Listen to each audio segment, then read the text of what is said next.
Hey everyone, welcome to another video. Today we're going to talk about issue number 2 of The Realm of X, written by Torren Brandbeck, but before we dive into the story, I want to ask you a favor. If you enjoy this video, please leave a like and a comment to help the channel grow. So with that said, this issue opens with Curse giving a recap of everything that went down during the Hellfire Gala from her perspective. And during this retelling of events, we found out that Magik was the one who forced Curse through the gate, which led them all to this world. And once they were there, as we saw in issue number 1, Curse took off out of fear that she was responsible for the battle in the beginning of the previous issue. So with that all caught up, Saturnine informed Curse that her friends had been spotted with the Vanir trying to find their way back to Midgard. In which Curse points out that they are doing this without her, because from Curse's perspective, they want nothing to do with her because of her mutant ability. So as Curse sat back and felt left behind, we fast forwards a few weeks later to Magik and Dust on the search for their missing friend. And while the two women searched, they came upon a cliffside that radiated something strange. Because every time Magik and Dust attempted to get close to the area, a strange sick, dizzying feeling would overcome them, forcing them to turn back. And because of this strange occurrence, Magik was fully convinced that the area had to be under some kind of charm. So with magic flowing through this world, Dust asked Magik if she could use her power of teleportation yet. In which, Magik replied by saying, no, she still can't focus her powers, because something is siphoning the power from the entire realm. So with that said, Magik also admitted that she tried to draw from darker sources, but the flow to that was blocked as well. So with the two women aware of something going on, Magik asks how far does the charm reach, in which Dust replies by saying that the feeling of discomfort intensifies the closer they get to the mountain, until they eventually hit an invisible wall that surrounds the entire citadel. So with that information out there, Magik quickly recalls how she read something about that in the book in the library. So with no time to waste, Magik took off to search for said information. So as she gets back to the House of Multiple, we see Typhoid Mary sparring with one of the Vanir warriors. But see, Typhoid Mary was never the one to hold back even against people who seemed to like her. Because after a few quick and forceful slashes, Mary's instructor was on the floor begging for his life. So with the battle won, we could easily tell that said warrior had a thing for Mary, and if I wasn't mistaken, Mary also had feelings for said warrior. Now on a side note, this caught me off guard, because Typhoid Mary is currently married to Wilson Fisk, which could play a part in future stories if he ever finds out about this. But anyway, getting back to the story, Magik made her way into the library and asked the librarian if she could give her the books about the prophecy of the invisible wall. In which, to Magik's luck, the librarian had everything she requested, even a picture of the person involved in said prophecy, Curse.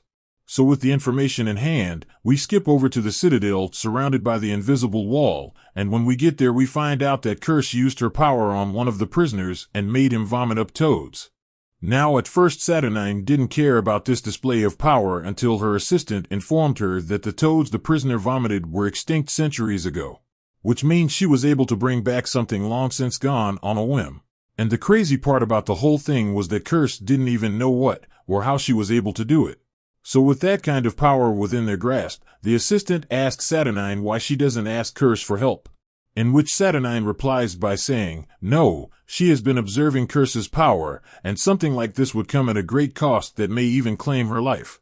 So in order for Curse to be of any help to them, she must want to help them, she must think it was her idea. So with that said, Saturnine thought it was about time to start planting the idea within Curse's mind. So following that interaction, Saturnine approached a huge cauldron and attempted a spell that seemed to have failed 23 times. So as they attempted to cast the spell, a curious Curse walked into the room to see what was going on. And through this interaction, we find out that this cauldron could be their salvation if they could get it to work. Because it was said to be an ancient power source that was so strong that they built the citadel around it. It was how the Vanir of old powered the gates and trading routes to the other realms back in the past. It brought Vanaheim to the universe and the universe to the Vanaheim. But when the Vanir left their cities, they ended up hiding it because it was too powerful to be destroyed. So because they couldn't destroy it, they ended up using the power to hide it in another dimension. Which means the cauldron standing in front of them is actually not there, but really in another dimension, kind of like looking through a one-way portal. Now with that said, Saturnine told Curse it was frustrating to see limitless power right in front of her, but unable to touch it. because in her words this power would be needed in the coming war if they wanted any chance of surviving. So with that out of the way, we transition over to Marrow and Moonstar outside the Citadel on a reconnaissance mission. Now out of nowhere, a few bounty hunters appeared, ready to start some trouble. Because according to them, everything bad that is going on is because of the mutants' actions. One such example he gives is of a ceremony that is held when a child turns 1. Now at that age, the seers would look into that child's future and see what they will be when they get older, but since this prophecy started, the seers could only see a dark haze. So because of that, there would be an entire generation that must live in the dark. So to these bounty hunters, this mission is more than just about the money, it is personal. So as tension started to rise between the two mutants and the bounty hunters, Moonstar tried her best to tell Marrow to calm down and try to avoid fighting. But see, after a few weeks of walking through war-torn land, Marrow was aching for a fight, and lucky for her, the bounty hunters were as well. So within a blink of an eye, one of the hunters pulled out a crossbow, and the fight was on. So with both sides going at it, there was one thing you have to understand about Moonstar's arrows she used in this fight, is that they didn't harm the body of the victim but rather trapped their minds in their own nightmares. So with the mutants whipping the floor with the hunters, Dust appeared out of nowhere to aid in the fight, despite not knowing what was going on. So with the day 1, Moonstar tells Dust that their next move should be to infiltrate the Citadel, because they exhausted every other possibility. And if the stories are correct, then the Citadel should be connected to the World Tree, which means they may have a port with functioning ships in it. But see, the only problem is that they will need an entire army to break inside through the front gates. But see, that is where Dust comes in, because Dust and Magik have been probing the perimeter of the Citadel. And by doing that, they were able to find a weak point that the raiders used to enter the Vanaheim territory, but the only problem was the charm that is protecting it, the same charm that Magik could have found a solution for. So with one problem down, they still had to address Curse's whereabouts. But see, that is where Dust states that she has searched everywhere with the exception of the Citadel itself. So with all roads leading to the Citadel, we fast forward to the team regrouping at the House of Multiple.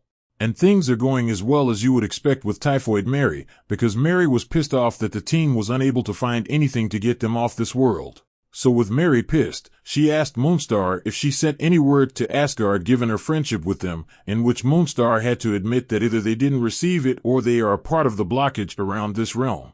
So with all options running up dry, Mary declares that she would pledge her unyielding allegiance to the White Witch if she was able to get them off the godforsaken mud pit. Now on a side note, I hope this isn't foreshadowing for what to come in the future, considering Wilson Fisk is currently in charge of the Hellfire Club and all of Krakoa's money. But anyway, the team tells her not to talk like that, because she wasn't there to see everything Saturnine armies have done across the realm. But see, Mary wasn't done with the venom quite yet, because she then follows up with a jab at Magik's current state of power by saying she was a glorified babysitter.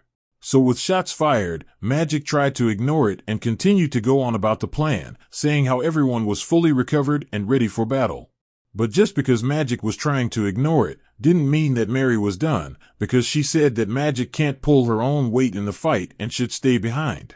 So with the rest of the team coming to her defense, Magik had no choice but to accept the truth and agree with Mary. So with that said, Magik chose to stay behind as the rest of the team storms the Citadel.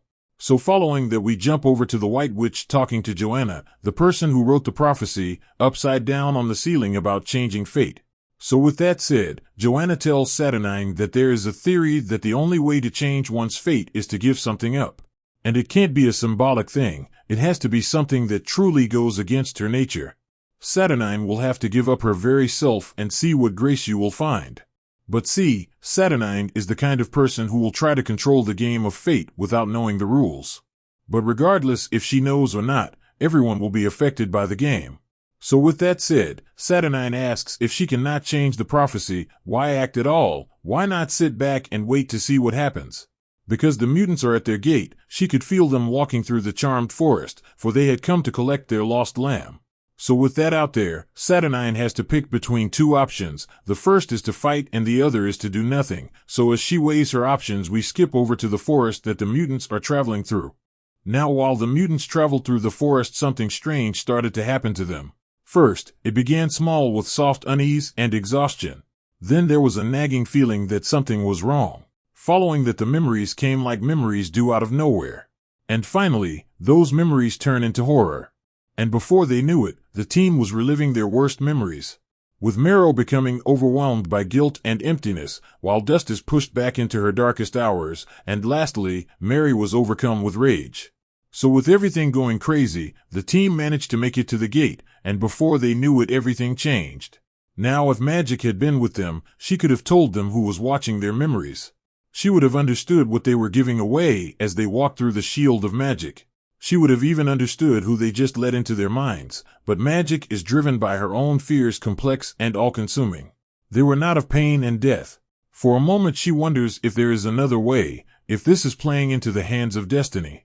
So with all that going on, she started to walk away. A small part of her wanted someone to notice, she wanted someone to stop her, but in the end, no one did. So with that said, issue number 2 of the Realm of X came to an end. Now with this issue completed, I am curious on what will happen moving forward. Because with her team trapped, how would Magik move forward in this battle with her powers blocked? And when it comes to the Asgardians, when are they going to step in to help? But anyway, down in the comment section below let me know your thoughts about this issue and what predictions you could have moving forward. So with that established, I hope you enjoyed this video, and please don't forget to leave a like and a comment if you want to see more videos like this. Thank you for watching, and I'll see you in the next review.